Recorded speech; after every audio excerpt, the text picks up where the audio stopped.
咁我哋揀浸信嘅原因咧，就係即係我哋睇到浸信，即係除咗佢令到嗰個學習翻去佢本質之外咧，其實我哋睇到佢好重要就係佢用基督化嘅教育咧去教小朋友點樣去愛自己啊，即係睇到佢自己價值同埋佢可以活出佢嘅即係嗰個價值啦。第二個就係佢可以學識點樣去愛人啦，見到有人哋有需要，佢會勇於去承擔啦。咁其實浸信我哋睇到佢好重視小朋友嗰個情緒嘅發展啦，同埋自理能力嘅培養嘅。其實老師都好緊密溝通啊，即係話俾佢聽佢哋小朋友喺學校入邊嘅嗰個情緒狀況啊，佢哋社交適應嘅情況啊，咁呢啲咧即係等我哋可以安心啦、了解啦。所以呢種好緊密同埋好即係真誠嘅溝通咧，其實我哋更加有方法知道點樣去陪伴小朋友去穩定成長啦。K2 都好多謝廖老師啦，咁廖老師咧就發現到樂言嘅閃光點，咁跟住就話佢都比較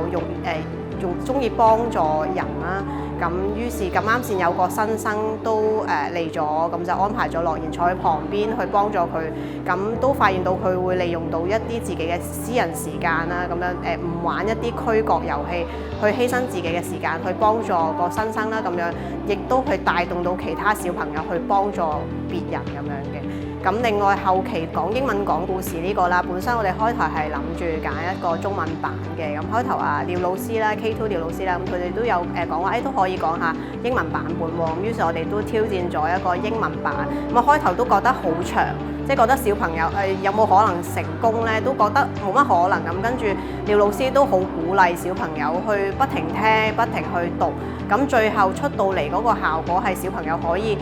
讀晒成個故事，都攞到一個大獎咁樣，亦都感染到其他小朋友都可以喺班上面度背翻嗰啲內容出嚟嘅。就呢一樣嘢，我覺得都好好咯，都可以激發到小朋友潛能。即係原來小朋友都有啲